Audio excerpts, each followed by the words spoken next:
ओम साईराम। आजिर साई संदेश रे बाबा कहते मोर प्रिय संतान तुम्हें अतीत कथा को लेकिन बहुत कष्ट पाउछ। तुम्हें सब बेले अतीत कथार ही बुड़िकी रहुच जेमिति सेथिरे तुमको सुख आनंद मिलुछि, किंतु एपटे तुमर सब किछि सरीबाकु बसिलानी। से कथा तुम बुझी पारुना। से कथा को भाविले से समय केबे फेरिकी आसीबनी। एबे वर्तमान तुम जीवन रे तुम किछि करि परिबो, आगो को बढ़ी परिबो, तुम सेही कथा भाव। अतीत कथा को अतीत रे रहिबाकु दियो आ वर्तमान रे केमिति बंचिबो सेही कथा भाव। तुम अतीत कथा को भाविले कौन सब किछि ठीक है जीवो, किछि भी ठीक हेबनी। तुमर वर्तमान भविष्य सबू नष्ट हो जीवो।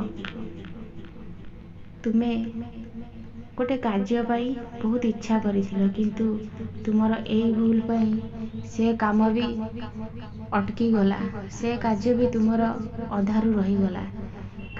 तुमर एई भूल पाई तुमे एई छोट छोट भूल को सुधार, नहेले तुम जीवन रे सबु किछि शेष हो जीवो।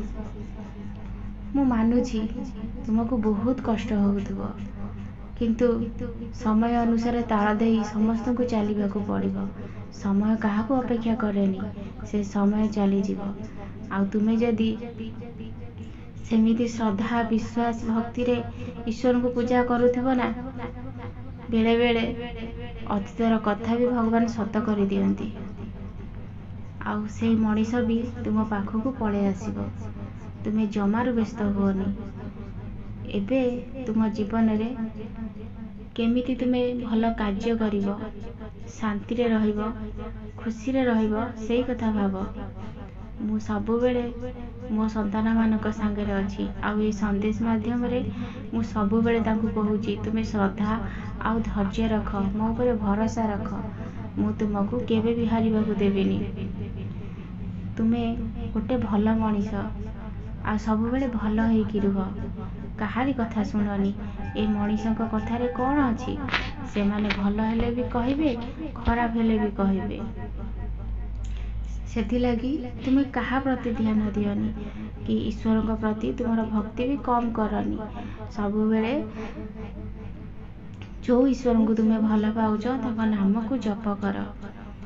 आउ जदि तुम साई की भल पाउछ ताहले साई साई जप कर। तुमर सबु असुविधा दूर हो जीवो।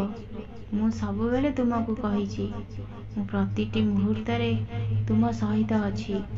आउ तुमको भल आउ मंदर कथा भी कहूछि, को कार्य कले ठीक, को कार्य कले भूल। तुमे रास्ता रे गला बेले जदि के असुविधार अछि, तुमे ताकू निश्चय सहाय्य करिवो। ईश्वर तुम हृदय रे वास करुछंती। तुमे तांकू एइठी सेइठी खोजिबा किछि दरकार नाही। तुमे भक्ति भावरे मते डाकिले मु तुम पाखकू पळे आसीबी। थरे श्रद्धा भक्ति रे डाकिकी देख।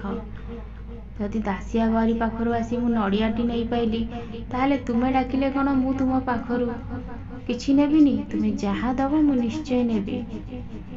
भगवान सबु बेले अछंती, किंतु मोर संतान मानकू सेतिकी श्रद्धा और विश्वास रे तांकू डाकिबाकू पड़िबो। से तुम पाखकू निश्चय आसीबे। तुमे बहुत खुशी रे रहिबो। ओम।